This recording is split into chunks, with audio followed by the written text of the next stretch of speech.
doing? How are you? All right, and yourself? I'm here. All right. I am here. I am here. How was your week? It was a week. Sir, I don't know if it was the rain, the weather. It was so cold.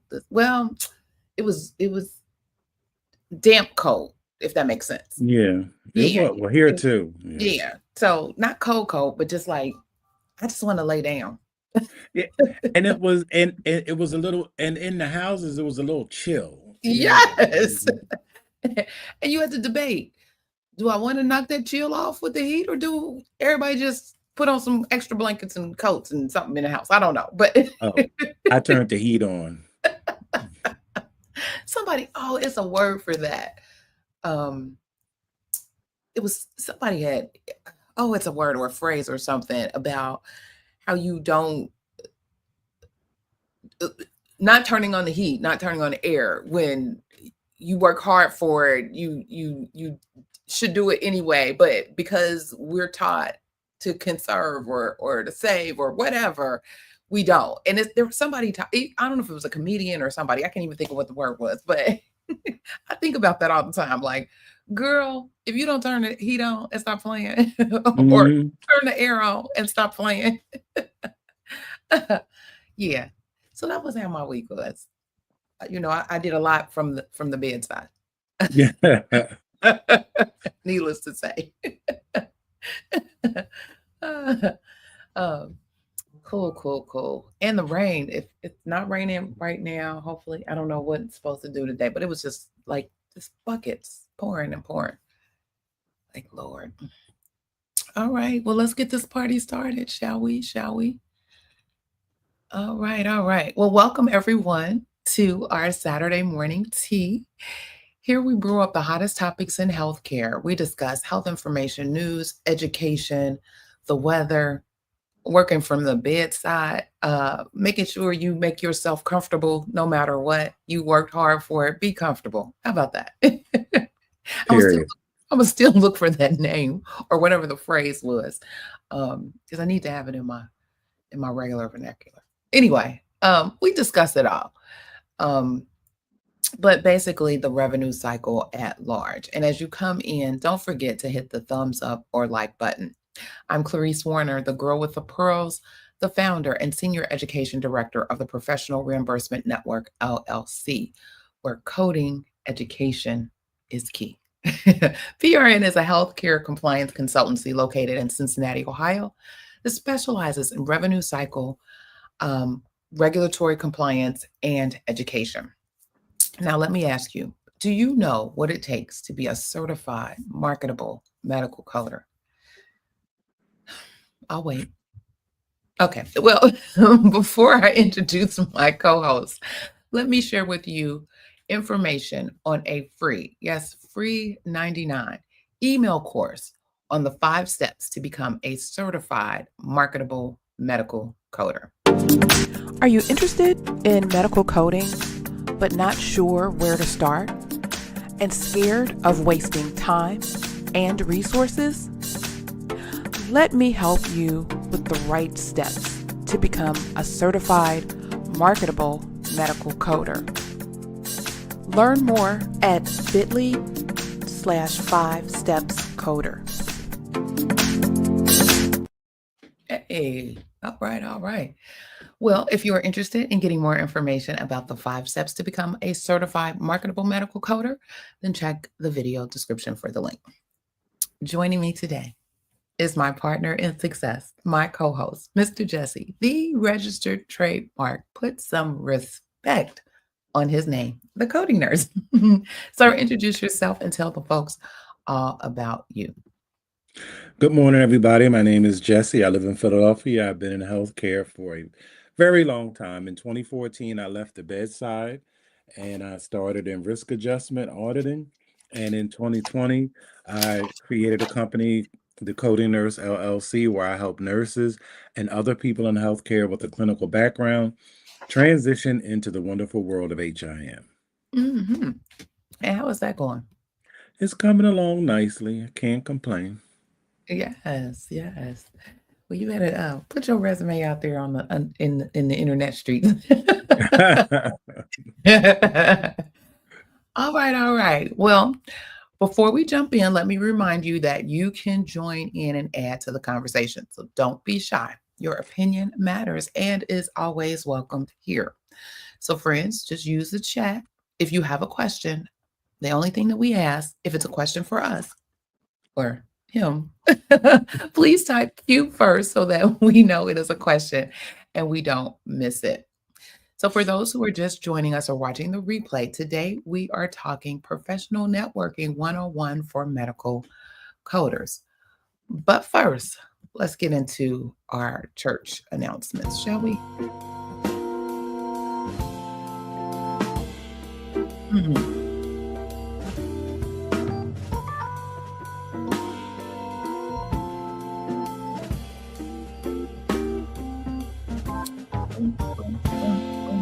Hey, hey, I still need to double clap. Hey.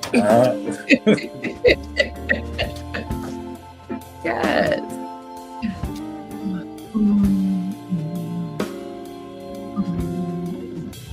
Plus, tomorrow's first Sunday. Yes, it is. Y'all better be ready. Get it ready. Stay ready so you don't have to get ready. How about that? There you go.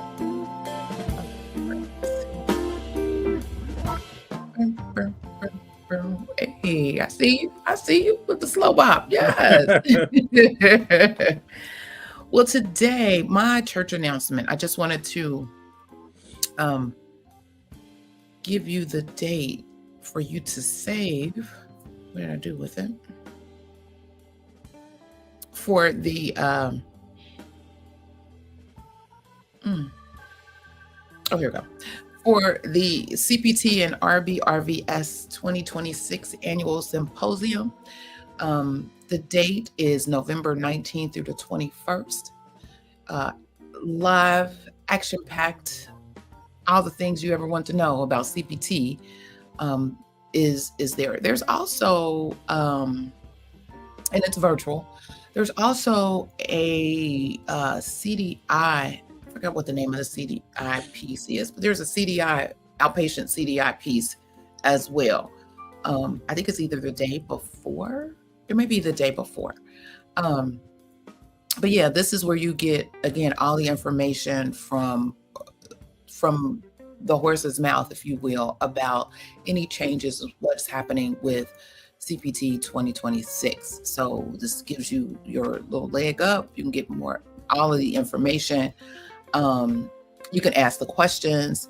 You could talk about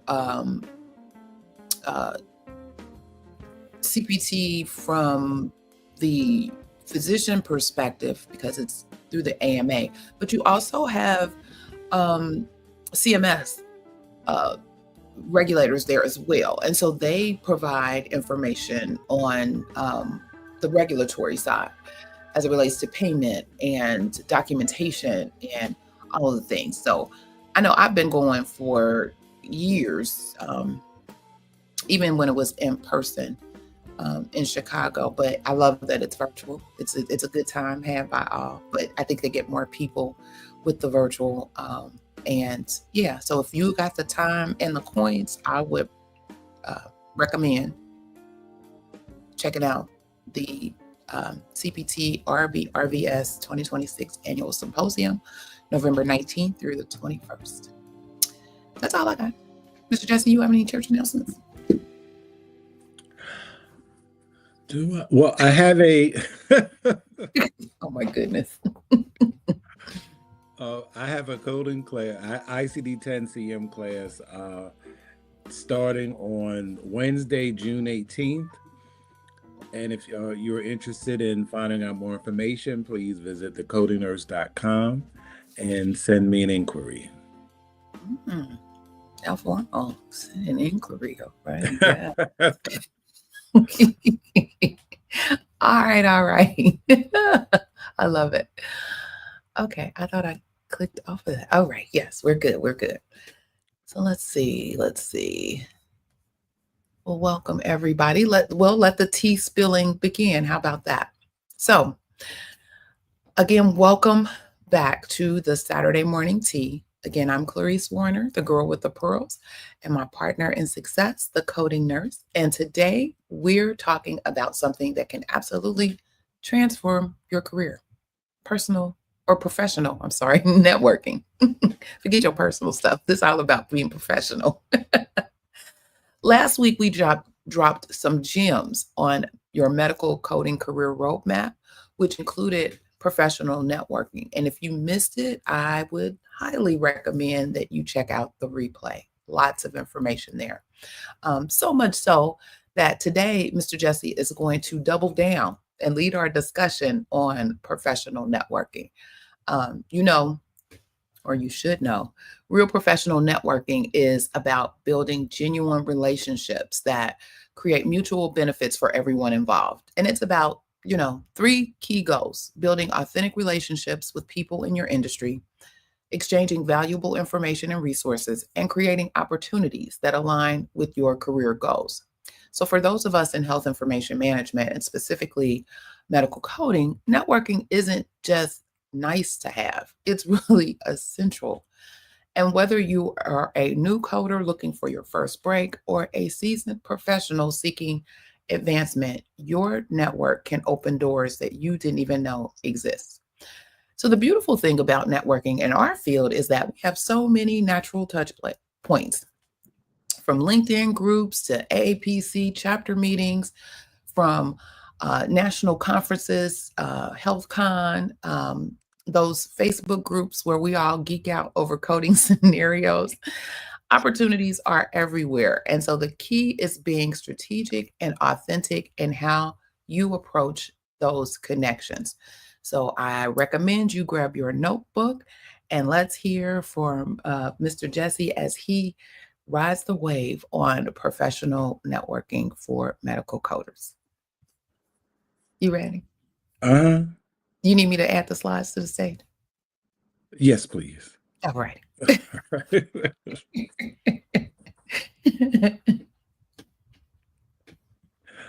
right.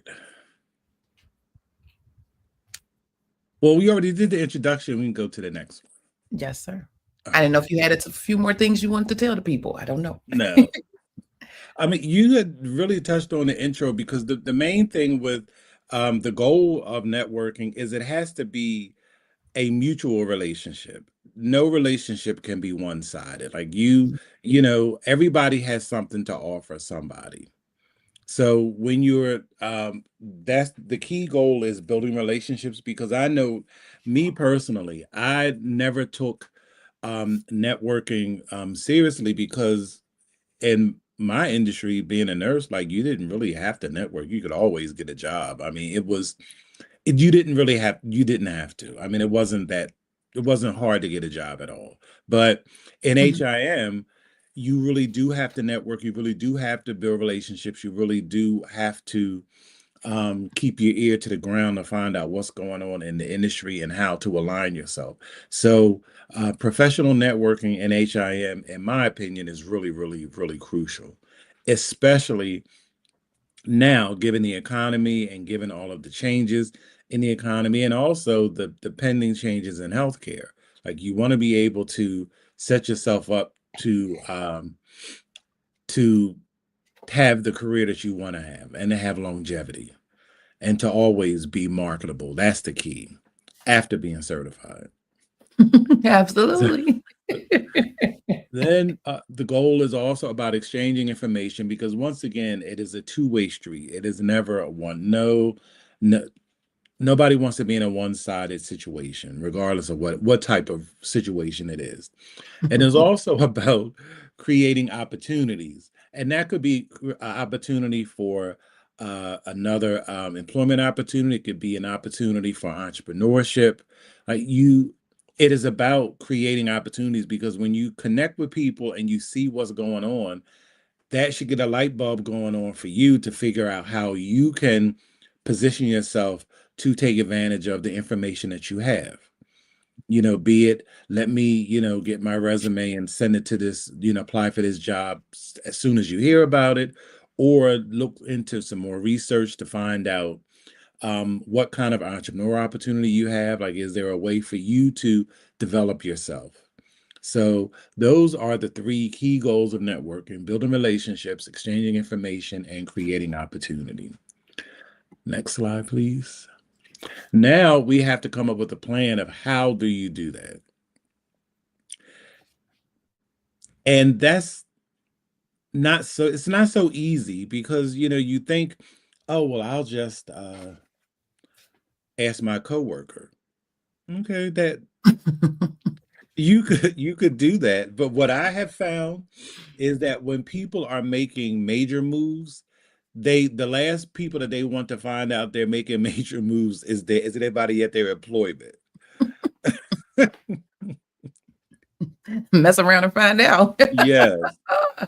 So you kind of have to, like, you have to have uh, a way to approach this on your own, and you have to have a strategy. You cannot do this willy-nilly because you don't want to burn a bridge. You don't want to approach somebody who could really be a contact and you fumble the ball. Like, you don't have your stuff together. You're not clear about what it is you want, and you come across like you're wasting that person's time. Nobody ever wants that, especially somebody that you're trying to connect with to get information from. You definitely want to have all your ducks in a row before you approach them.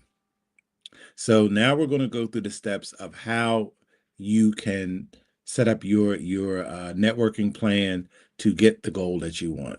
Next slide, please. All right, so you want to use LinkedIn to grow your professional presence. And for years, I slept on LinkedIn. LinkedIn, in my opinion, is Facebook for adults. And you really, really do have to put yourself out there, and you really have to make sure that you're connecting with the people that you want to connect with. So you follow companies, recruiters, and healthcare leaders that are interesting to you. And they're on LinkedIn in droves. Trust and believe. You can follow, if there's a company that you're interested in, follow that company, because then when they have opportunities, the recruiter for that company is going to let you know. If there is somebody that you admire in NHIM who has a social media presence, you follow them and find out what they have going on, and find out not only what they have going on, but find out who follows them, because that's also going to be helpful. Then you want to comment on relevant posts, publish your own insights, and share updates like new credentials, because that's all part of being marketable. If you have a new skill, you want everybody as you can to know that you have this new skill set and you are, chomping at the bit to use it. And commenting on relevant posts will also help improve your algorithm, because you get engagement, because somebody may respond. And even if nobody responds, people see your comment and they may reach out to you privately. They might not comment under your comment, but they may reach out to you. Hey, I like what you said. Let's collaborate. Or I like what you said. Here's some more information. Or, it just opens up an opportunity for an exchange, which really is what you want. Exchange and exposure. That is the name of the game. You want to get as many eyes on you as possible, and hopefully the right eyes. Then you want to send thoughtful connection requests after events or trainings. So when we get to some of the other slides, we talk about other networking opportunities. When you meet people, connect with them on LinkedIn. Follow them, send them a connection request, and become part of their ecosystem, and follow what they have going on. And that way you'll stay abreast to what they have going on and what other people around them have going on, so you can see what's going on. I Next. do that all the time. I do. One of the things, now what I don't like is the spammy in my inbox foolishness. I don't like that. I don't like Right. when I feel like you're being sold or whatever, and I don't sell me on whatever. So be mindful of how you connect. One thing I normally do is after every event, after every meeting, if I have an interaction with you, I'm reaching out via LinkedIn and not in your inbox. I'm going to reach out for a connection, and then I'll say, because there's a space where you can add notes. And so I will say, hey, attended such conference or meeting or whatever. And especially for all the speakers that are before me, you did a great job. Thanks for the information, something along those lines, and make those connections so they know where, they know me from, or where, I heard them um, speak. And, just in an encouraging way, just, encouraging them that, they did a good job, or the information was great, or that kind of thing. So for people that I do not know, that is how I build my network with the people. And oftentimes, I mean, I think you have followers, and then you have like the connections. And so I try to get to the connection part where, I show up.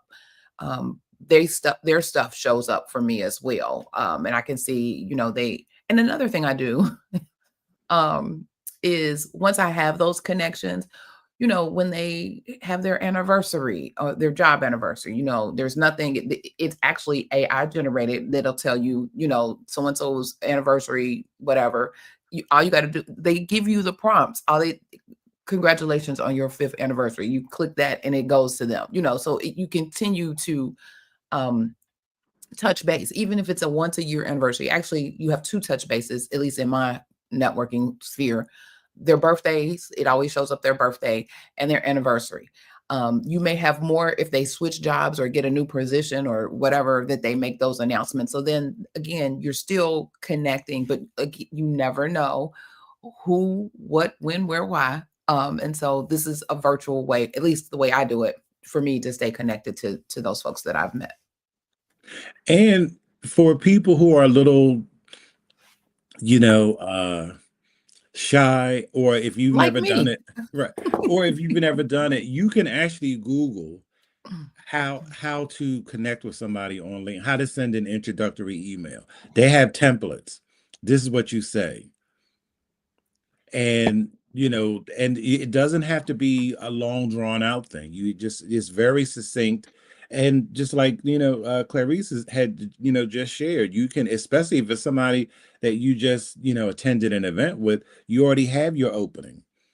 You just want to make a connection so you can take that relationship a little further to really make it help you in your career. Mm-hmm. I think you want the next line. My bad. Yes. Join coding focus groups and discussion boards. Now, this I have to give a nod to the crafty coder, because she has turned me on to Facebook medical billing and coding groups. And it has been very, very eye-opening for me, because for number one, you see any and everybody. It's from all walks, all specialties, that are, chiming in, that are talking about, you know, opportunities. They're talking about challenges. They're asking questions. And that is the most important thing. So you want to contribute to Facebook groups like AAPC Coders or Medical Coding Geeks. I follow like, a bunch of, like, I'm part of like maybe 4 groups, but the main groups are the Medical Billing and Coding Forum, and I think the Risk Adjustment Coders Lounge. Those are the main 2, but I follow like 2 others, just for like, just to keep my ear to the ground to certain other industries. But it's really, really important. And you want to ask questions or share insights on AAPC's member forums or Reddit's r/medical coding. There is so much information online, but you have to make sure that you go to the right sources. And there it is out there. So you just find 1 or 2 resources. You don't have to be a part of all of them. You find the 1 or 2 that work for you. Then LinkedIn has focus groups as well. I think I'm only a part of maybe 1 group on LinkedIn, but I definitely like the Facebook groups a lot better because I find, well, at least for me, I find that there's a lot of engagement. Like those groups have thousands of posts. Would you like to add to it, Clarice? Mm-mm. Okay. Next slide. Yes, please. Engage with peers through AAPC or HEMA chapter events. Now, this is a sleeper. Like I know even like for me, I was shocked because like a couple years ago when I wanted to get into uh what I wanted to get my trainer credential, like one of the requirements was you had to present in some way, shape, or form on like a local, national, or state level. So I was like, oh, well, let me just reach out to my local AAPC chapter.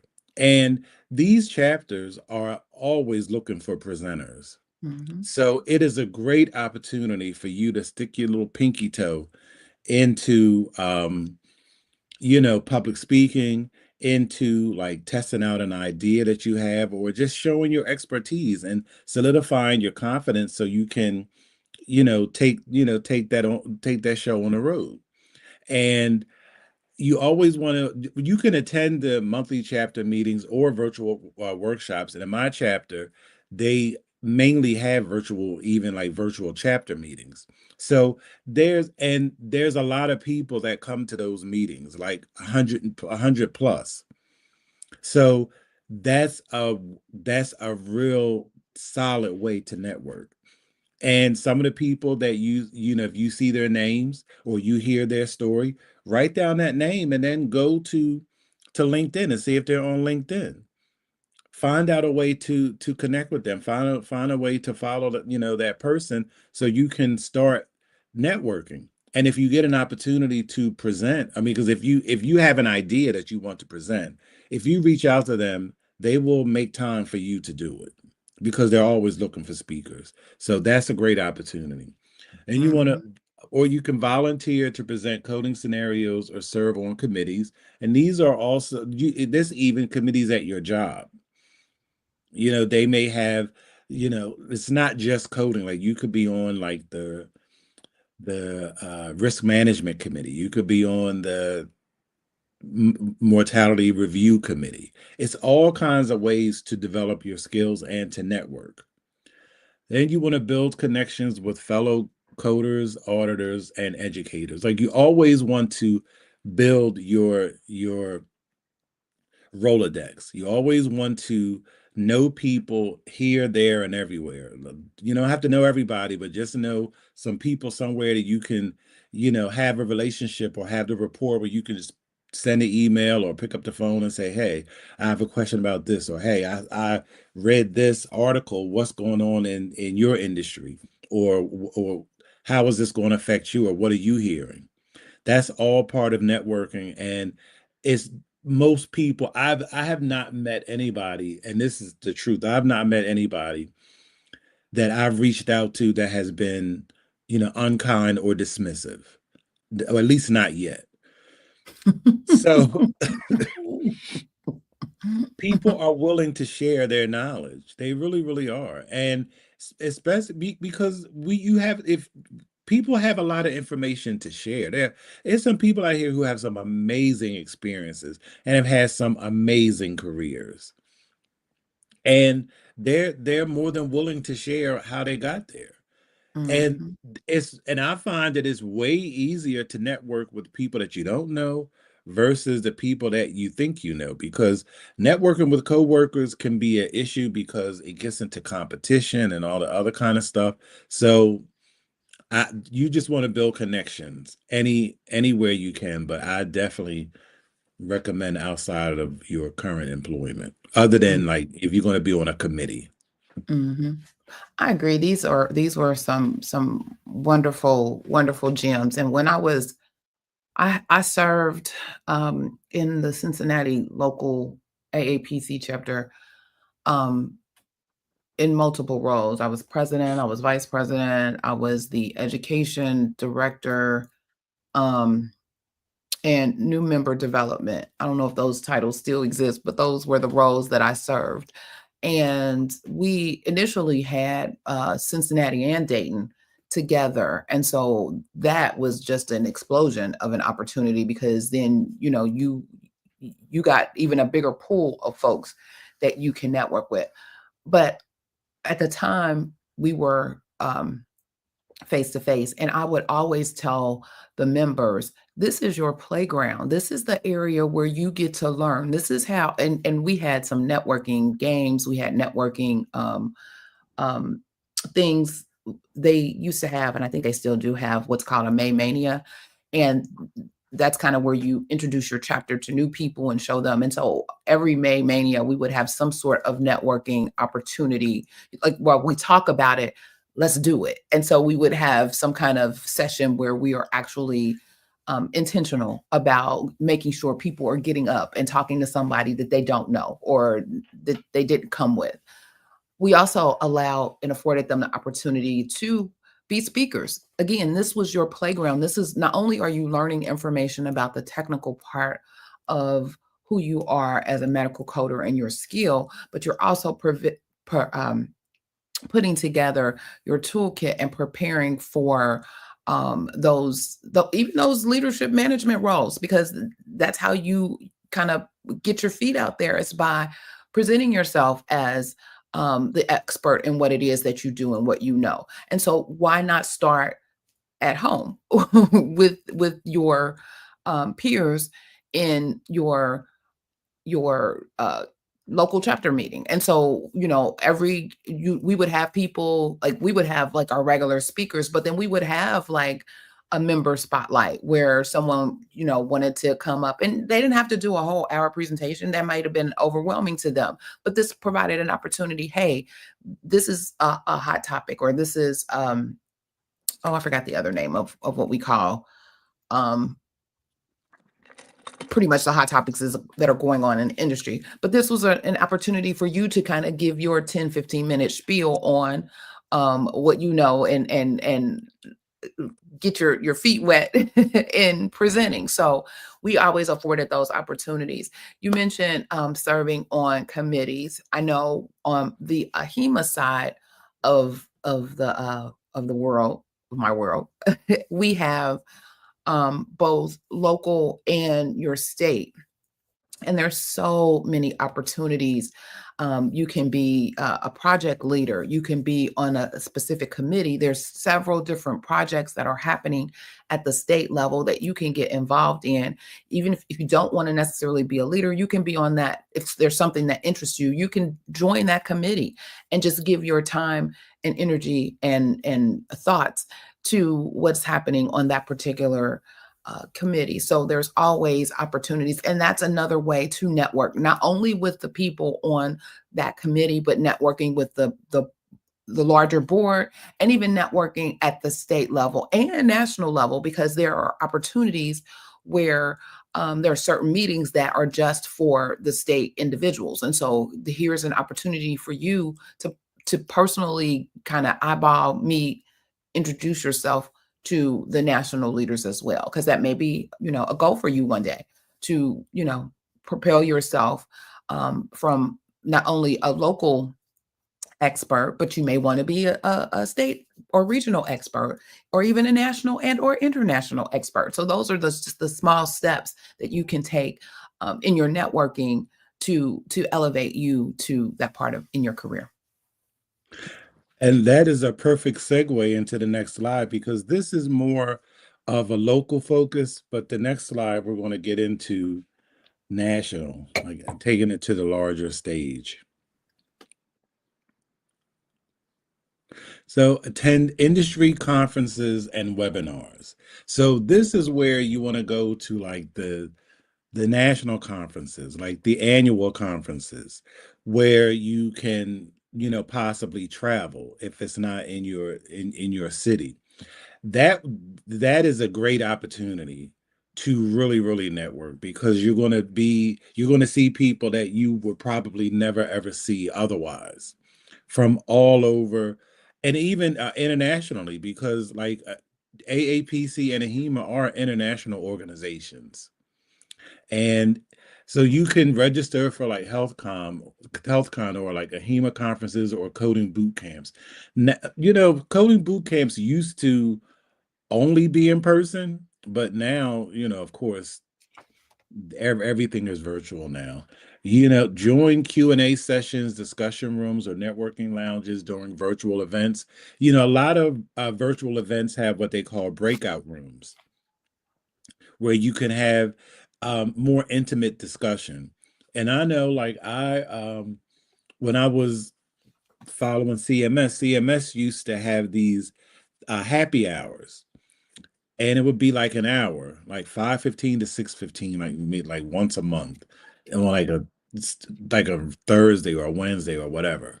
And it would be quite a few people, and these were people who were government contractors or you know soon to be government contractors, and then you had people who had major contracts. And you don't have a chance to interact during the seminar, but they would actually have like two breakout rooms, and you wouldn't go to the same room twice. You would go to a different room where you could meet different people, and people would be sharing information like, hey, reach out. And then what they did too was they wanted everybody in the beginning of the happy hour to put your information in the chat, and then after the um the happy hour was over, they would email you the chat so you could have everybody who shared their information, have their contact information. So then once you got into the breakout rooms, people would say, oh, well, I put my information in the chat, we should connect, or we should talk, or you can reach out to them. Hey, I attended this happy hour, and I see that you do blah blah blah. How did you get started? Or, what information, or what would you advise somebody who was trying to do that same thing now? You have to reach out. Like, nobody's gonna, bite your hand off. You have to really, really step outside of your comfort zone. For those of us who are really, really introverts, it really is worthwhile, and it can really make all the difference in your career. Then you want to reach out to speakers or participants afterwards to stay connected, because that's the key. Like, you see this person who is ultimately where you would like to be in your career. You know who they are, you have their name. Why not reach out to them? I mean, just like Clarice had shared earlier, just send a little note. I attended such and such a conference where you spoke. It was a really dynamic presentation. I learned a lot, and I would like to connect. And then just leave it to that. Then maybe later on you want to reach out with something else, or like a specific ask. But it's just, don't be afraid to reach out. And then also for these, when you attend national conferences, as long as you attend a workshop or two, you can write it off. This is a business expense. Come on now. So it's a great way to basically network for free. You really can. So Absolutely. I think that the industry conferences are like, I mean, even when you read in the magazines afterwards, like how much people talk about it. Like, it, it has to be, I mean, because I've attended other conferences. It hasn't been for coding, it's been for like other industries. And there's an energy when you're in that environment. And people are so much more open and receptive then. So I just think it's a great opportunity, and everybody should try to take advantage of it if they ever have the opportunity. Also, the roundtable discussions. I know oftentimes there are those types of settings where it's specialized to say risk adjustment, a roundtable discussion, or surgical coding roundtable discussion, or compliance, or release of information, or what have you. Those are opportunities where you are in a room specifically with the people who do the same work that you do. And you would be surprised at what they know and what you know. Because oftentimes, you're thinking, okay, I'm coming in here, I'm gonna get some gems, I'm gonna do whatever.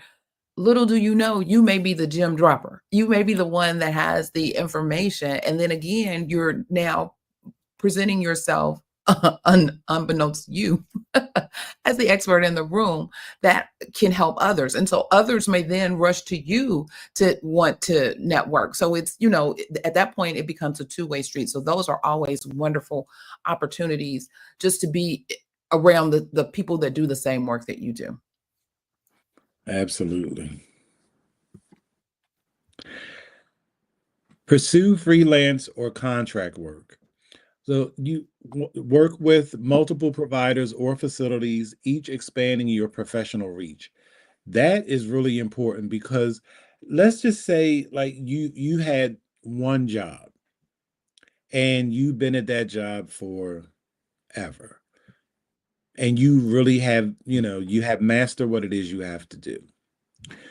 Why not like look for an opportunity part-time or PRN at another institution or for another provider or for another practice or for another organization, because that opens up a whole new lane of people for you to meet, network with, grow with, share information with, and they may come back and make you an offer to come there that's better than where you are. Like you don't know until you put yourself out there. And also you can network through client relationships and peer referrals. So you always want to know who the competition is. And that's where it's the client relationship comes in. If you work for, let's say you work for a third party, a revenue cycle management company, and they have this kind of client. They have other clients. Find out who they are. Find out what it is they do. Not that you would want to go ahead and, you know, try to, get a contract with them, not on an individual level, but just know who the players are. Know Mhm. who the organizations are out there that are using these services. And then look and see what kind of opportunities they have. It's just because I know, like, for me, like in nursing, like a lot of people eventually they start working agency. And Mhm. agency is just, but it's the same premise. Like you don't go and work agency for a specialty you never worked in. You go where you work in an area that you have experience and relative expertise in, so you can function. Mhm. But it's a way to network with. I met so many other nurses. I've got job offers. Hey, well, you come here pretty often, and nobody. Look, you haven't killed anybody. You know, would you? We have an opening. Would you consider? You just have to put yourself in a position where you can just make yourself known. It's all about exposure. That's Mhm. really it. Exposure. You want to be exposed, and you want to be exposed to other people, additional people, to help build your network. Then you want to join coding contractor platforms or staffing agencies to increase visibility. Like these third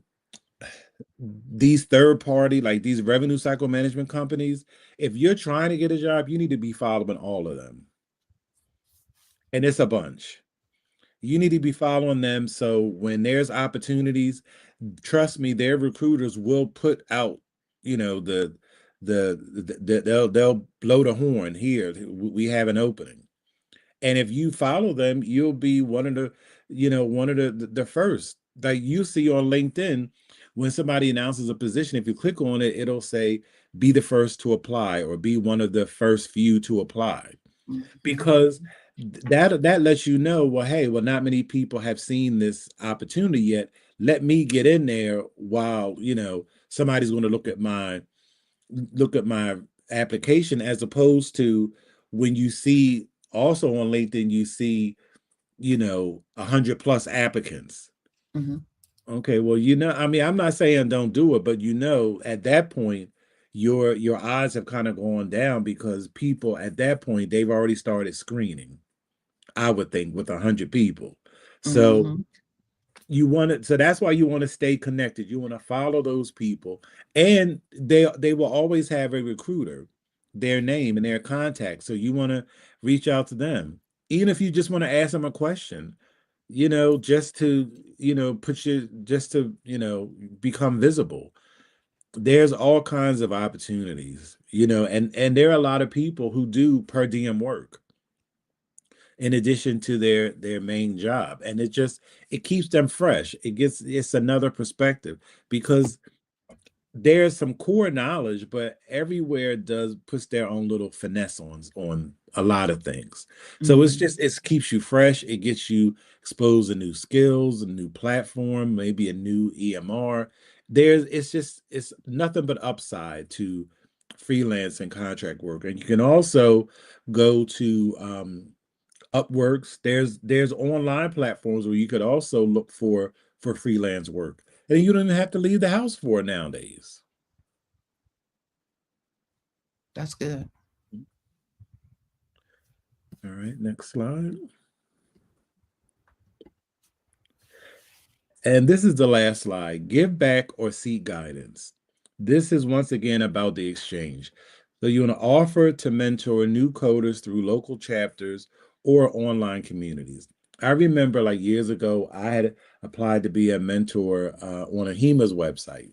And I don't know what happened, but nothing ever happened. I was never contacted. But there's another platform that's fairly new that once again, the crafty coder, Wiseand. You sign up, and once you put in your credentials and you get in the system, you can start tutoring people for whatever your specialty is. And based on what your specialty is, when there are people who post ads looking for tutors in that area, you can reach out to them and give them your elevator pitch and see what happens. But mentoring is really, really, that's just, excuse me, I think that's the most important part of networking. I do, because that's what you really want when at the end of the day, this relationship, all this going out here, getting FaceTime, making people, being exposed to more people and connecting with people, is to get that one-on-one guidance. It's to get that career perspective that only another professional can give you. Mhm. That is like that. This is the ultimate goal. And as well as you want to be mentored, you can mentor other people. You have skills that people are trying to get to, just like you're trying to get to another level. There's somebody trying to get to your level, and you can help them. So you just look for opportunities to to reach out and to connect and just give some advice. Like, even if it's if you tell somebody, like, read the guidelines. Like, you have a lot of people who want, especially in medical coding, a lot of people want the shortcut. There are no shortcuts. Read the guidelines. That's all you need to know. Whether it's ICD-10-CM guidelines, whether it's CPT guidelines and those pesky parenthetical notes, or if it's Not PCS pesky. guidelines. Because those parenthetical notes drive me crazy. Like, why not just put it in the front of the guidelines? But anyway, Uh, I yeah, I oh, think go ahead. this. I'm sorry. What was I going to say? So we all know that in our profession, we're all about lifelong learning. And this is another opportunity, just the information that he has here, to maybe even expand into a part of coding that you were interested in, but not sure. And so you can reach out to someone in a different area of or specialization of coding or specialty of coding and say, hey, you know what? I know that, you work in XYZ or you do XYZ. What are your thoughts about, transitioning into this type of coding, or what kind of things can you provide me, or what type of steps do I need to take to, at least build my career or be proficient in this type of coding? And that way, you have a genuine conversation about something that they do there, especially if they're the expert in it, then they will provide you with the information, and you're both learning. I mean, they're on spot mentoring you, if you will, about that particular specialty. And then you are learning about whether or not that's a career move for you. So it provides both a mutual opportunity for connection around, something that somebody may be interested in and something that somebody is already doing and is interested in. So I think that is always a great opportunity. We always need to have our seasoned coders reach back and give back to our newer coders. We all know that the coding departments of yesteryear are no more. And oftentimes it takes some seasoned person to kind of help them navigate this new terrain. Remote work has been wonderful for a lot of people. But there are oftentimes some gaps that are missing, and finding a mentor who can help in that transition or in that space is always ideal for someone new coming in, and vice versa. Someone who's already been in the field, the seasoned person who has the skill set down, may struggle and have challenges with the electronic world or the remote world. And so there again can be a mutual exchange of knowledge on, okay, this is how I help, schedule my day, or this is how I help with making sure my Zoom is well when I'm in our touch base meetings or our regular meetings, or just, hey, let me just tap you on the virtual shoulder and say, I noticed that sometimes you struggle when we do XYZ. Can I help you, or is there something I can show you, and vice versa? So again, there are always opportunities for the give back, if you will, or seeking the guidance that you may need to level up. I got that Sierra song in my spirit. Level up, level up, level up, level up in your career. And the thing about like what you just said, like even just if somebody gives you a gem, like one little gem can really make a lot of difference. Mm. Because I remember like when I was doing inpatient CDI, like it wasn't like I was starting to struggle with workflow. Not the work, but how I was organizing it to get it done. And I reached out to one of my coworkers she had been in CDI, I think for like maybe close to 15 years, and had been a director. And the advice that she gave me about just even how to do, because I used to dread Mondays, because on Mondays your queue would be full of people who have been in the hospital 3-4 days. Mm. And I'm like, oh, you got to go through all this to figure out what's going on. And her advice was genius. And I didn't really think of it. She was like, first of all, like you don't have to review 4 days of stays for 5 or 6 people every Monday. She said, if you review it, she said, you just review enough where you are comfortable in saying this is why the person's in the hospital. Then you just put it in there to get it out the queue. Then you schedule it to look at it again the next day when you have more time. Mm-hmm. That was a game changer. Mm-hmm. Because like your re-reviews are in the bag. I mean, they're what they got going on. It takes you 10 minutes unless something really, really bad has happened. But those new reviews, like they were starting to drag down my productivity. But then once she gave me that and I started, implementing, I was like, oh, okay. No, I'm Production on point, accuracy exactly. good. Let's go. Exactly. We already told you what you do with those numbers. So yes. And it's things like that. And then what even what I have found, I know like one of the things that I want to focus on for the coding nurse for people who are wanting to transition, especially older nurses who want to transition into HIM. Like HIM is extremely tech intensive, Mm. extremely. And there are a lot of people who don't have tech skills. Like they get antsy just trying to log in, and then let alone log in into like two different systems and using a VPN and, using dual monitors and moving things from one screen to another screen. Those are skills that a lot of us take for granted, but those are skills a lot of people do not have. Mm-hmm. And Yeah. it really can hamper your productivity at work, because if you can't work through, because working on one screen is like, the Flintstone car, like it's just outdated. Like multiple monitors really, really does increase your productivity. It just makes things so much easier.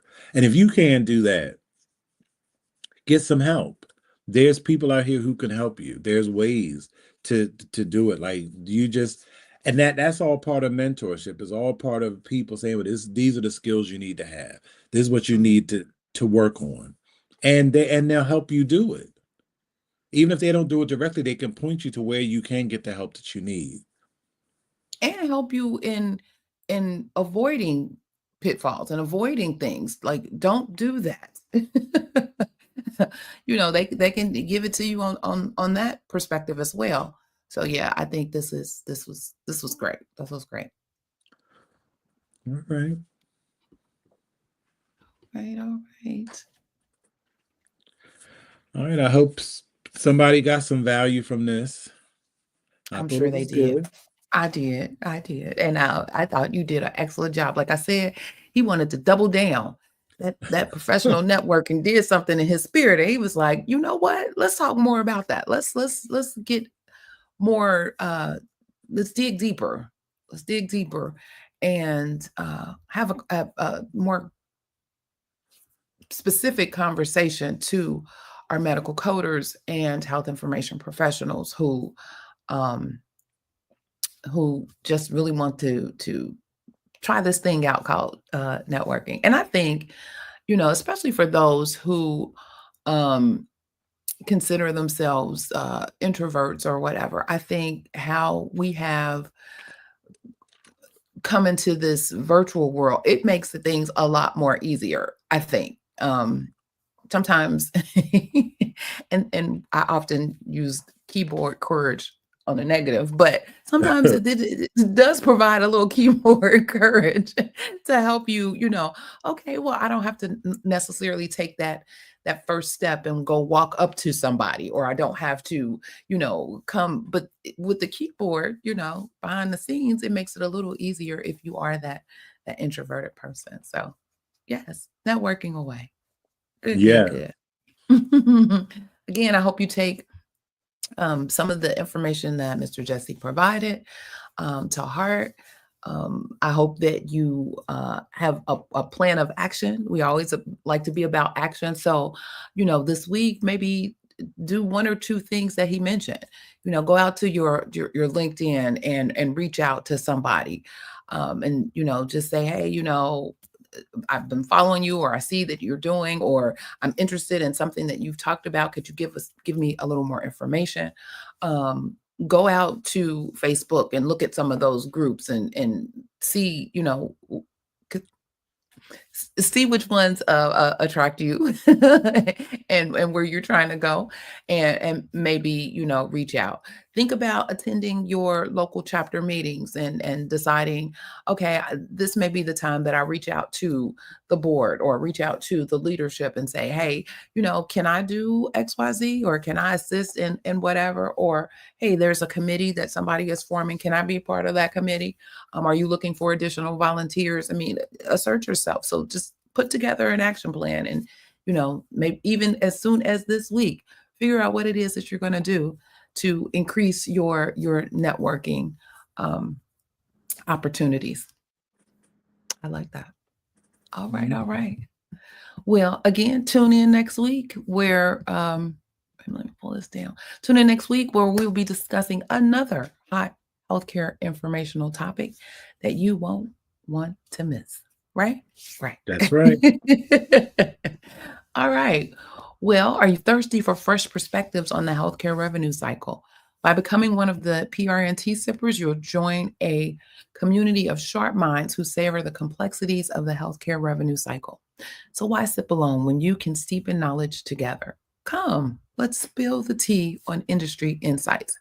Here's what you can expect as a valued member of the Tea Sippers: exclusive healthcare insights, gain access to in depth articles, webinars, and resources covering the latest healthcare trends, compliance updates, revenue cycle best practices, and even things for your professional growth. Yes, early access. Be the first to receive expert insights and guides, ensuring you stay ahead in the ever evolving healthcare industry. Personalized support. Enjoy direct access to our team of experts for uh, guidance on medical coding, compliance issues, and revenue cycle management. We're here to answer your questions and support your professional growth. And community connection, which is my personal favorite. All part of this networking thing. Join a private community of healthcare professionals where you can network, share experiences, and collaborate on finding solutions to common challenges. Plus, we make sure you stay accountable on all of the things that you say and do. You may get a hot seat one day.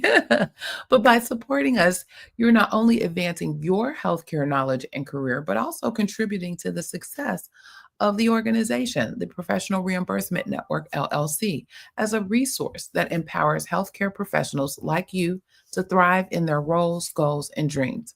So thank you for considering becoming a member of the PRNT Simpers. For the cost of about 2 cups of regular tea per month, you can join the community. So check out the link in the description of the video, or you can go to bit.ly/the PRNT Sippers for more information. Your support means the world to us, and we look forward to helping you excel in the world of health information and healthcare revenue cycle. Yes, yes. Here we got some. I didn't know y'all was out here, but Miss Tanika is out here. It's very, very informative. Miss our on the street correspondent, the crafty coder, dropping her gems, dropping the gems. Yes, yes.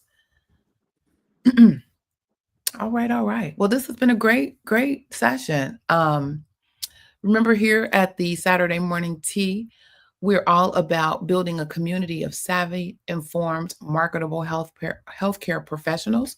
So remember to like, share, subscribe, and comment, and let's grow this community together. Also, if you have some additional topics or comments on today's topic that you wanted to share, maybe some of your personal experiences in networking, leave a comment. Let us know. We will keep this conversation brewing and respond in kind. Mr. Jesse, do you have any closing thoughts that you want to share? No, another great show as usual. Yes, yes. You stepping out, see? Come on out here. Show them what you're working with. So again, has been a great session today. We'll see you PRNT Sippers at 10:15 a.m. Eastern Standard Time. And remember, be safe, be kind, and don't wish for it, work for it. Until next time, take care, have a safe weekend, and talk to you soon. Bye-bye.